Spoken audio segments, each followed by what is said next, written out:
उपदेश दिया, ऐसा जीवन में कर्म करने का प्रयास करना चाहिए जिससे ये रहमत की जो बरसात है गुरु कृपा की, उसकी पात्रता बनी रहे, तो ये जीवन की परम धन्यता होगी। इसी के साथ ही गुरु घर के ज्ञान व्रत, वय व्रत और श्री गुरु मंदिर ट्रस्ट के प्रधान पूज्य चरण पूज्य स्वामी सत्यानंद जी महाराज, वो भी अपना पावन आशीर्वाद प्रदान करेंगे। हरिओम। मौज के मुताबिक अवस्था भी ऐसी है, बोलने में भी थोड़ी असुविधा है, पर फिर भी हेलो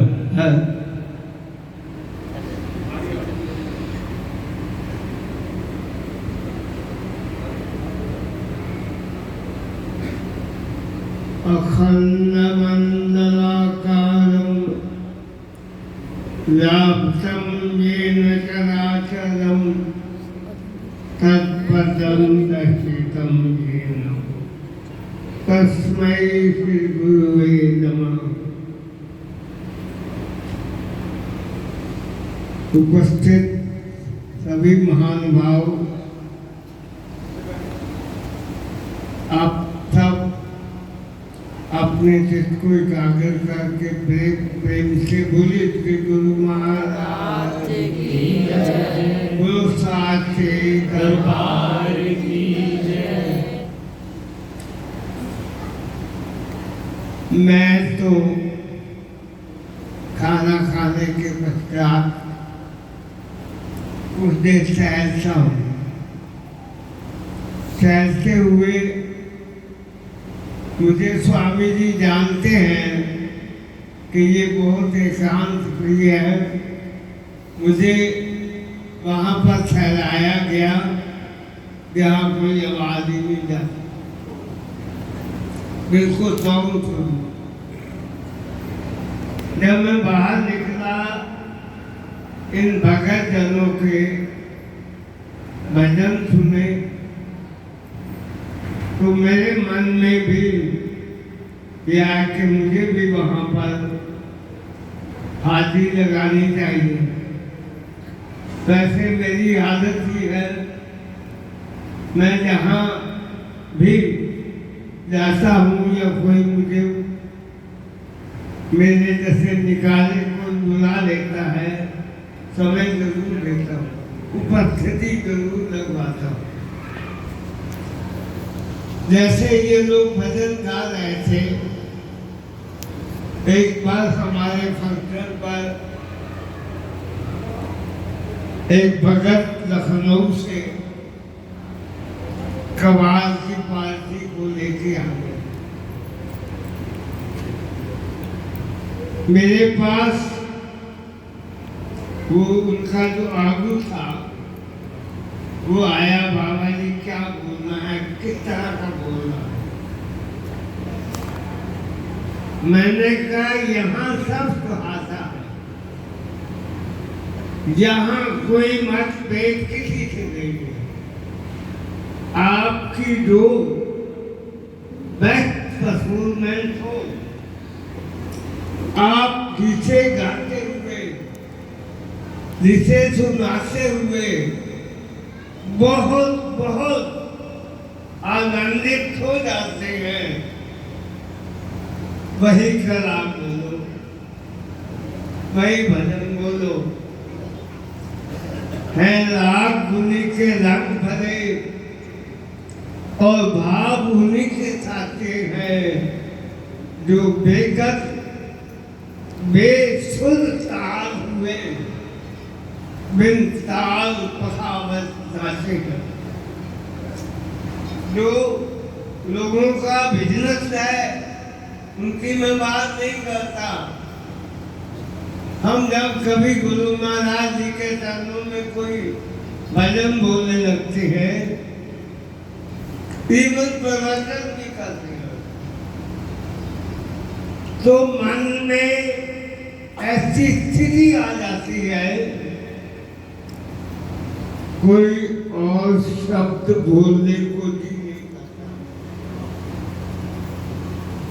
जो भजन भी बोल रहे होते हैं वो बीच में ही छूट जाता है।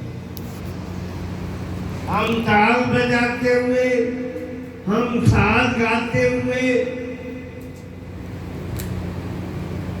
विभोर हो जाए, मस्त हो जाए, हमें आगा पीछा सब भूल जाए, वो सही तेज होती है हमारी अप्रोच की, हमारे हिस्से के चरणों में, हमारे गुरु के चरणों में।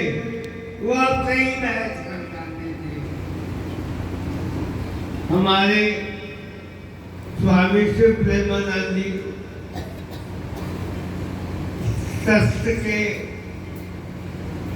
मेंबर हैं। इवन मेरे अनुरोध से ही मैंने ट्रस्ट करके इनको ट्रस्ट का सदस्य बनाया। आप लोग देखते हैं महामंडलेश्वर के दर्शन करते हैं, कितनी फाल बिल्डिंगां, कितने तिखर तिलक तितोले लगाते हैं। ये देखो, कोई महामंडलेश्वर वाले नक्सल है, बताओ। कोई मेकअप और श्री नगरी दरबार में भी इसी प्रकार से साधारण महात्माओं की तरह से भागे फिरते रहते हैं। और हमसे भी वारकार, हम तो वृद्ध हो गए तो सेवा करते हैं। जो अपनी फिजिकल अटैचमेंट को भूल जाए, अपने फिजिकल ट्रेसेस को इग्नोर कर दे, भूल जाए, वो सच्चा सेवक होता है। हम गाते हैं, हम समाजियां लगाते हैं,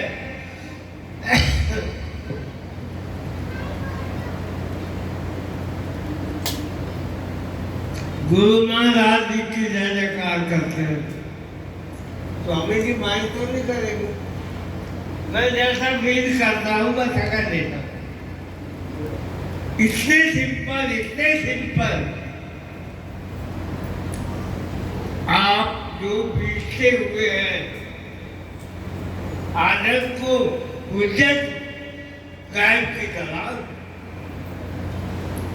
जो बीते हुए हैं उनकी बातें सुनकर आप कहते हैं। एक बात आपको नगर वाले महाराज जी के पास बैठे हुए थे, वो हमसे कहते गुरु महाराज की लीलाएं सुनाते। हमने एक बार कहा, गुरु महाराज जी आप जैसे श्री गुरु महाराज जी की लीलाएं सुनाती हैं, लोगों के दिल में आता है बदीवत कदी असी भी उसने होंगे, असी तो बलवंत जी महादास दे टाइम से है थी, अरे गुरु महाराज जी के टाइम से भी है थी, स्वामी निरात्मानंद जी के टाइम से भी है थी, स्वामी गुरु प्रेमानंद जी के टाइम से भी है थी। उनसे प्रेमानंद उनको खाने तो भर लेते। इसमें जो प्रत्यक्ष है, जो सरगुण है, जिसको उसमें विश्वास नहीं हुआ, उसमें आस्था नहीं हुई, वो गिरते हुए से कुछ हासिल नहीं कर सकता। ये लिविंग गॉड है। इनको तो हम सीधा शुक्रिया करते हैं, ये नहीं थी होने की, और जो हो गए तो उनकी बात ही अलग है। किसी का ध्यान, किसी को जबरदस्ती। मैं एक बात कल्याण का एक अंक पढ़ा, अर्जुन ने कह दिया मैंने रासलीला देखी, भगवान कृष्ण, भगवान कृष्ण का सखा, और उनको कहना मैंने रासलीला देखनी। भगवान कहते आप तो वहां जा सकते। वो बहुत लंबी कथा, पता नहीं कहाँ कहाँ स्नान करवाया, क्या क्या उपचार करवाए, क्या क्या करवाया, तब जाके जो भगवान का लीला होती है उसमें उनको थोड़ी देर के लिए प्रवेश करने की मिला। लेकिन उससे पहले मेरे जीवन के अंदर एक घटना घटी। मैं तो नहीं किसी ना किसी सब कुछ भी नहीं कहता। एक के साधे सब सदे, सब साधे सब जाए, माली सी के मूल को फूले फले गाए।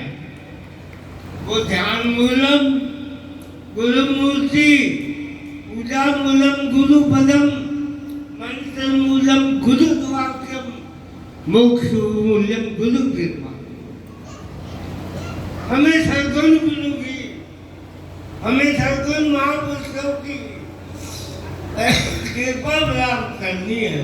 मैं लोगों से कहा करता हूँ, किसी को भी जो तुम्हारे सामने सद्गुण रूप में विद्यमान है उनको अपने ऊपर खुश कर लो। वो ऐसे तुम्हारे ऊपर विश्वास करने लगे कि ये मेरा सच्चा सेवक है, ये मेरा सच्चा गुरु भाई है, सच्चा भगत है, जो कहूँगा वो करेगा। विश्वास मात्र बन जाओ। क्या गुरु के स्वामी गुरु प्रेमानंद जी महाराज जी के शिष्य शिव प्रेमानंद जी के विश्वास पात्र बने हो। अगर ये काम कर दोगे तो समझो ये सारे आपके हैं। और यहाँ से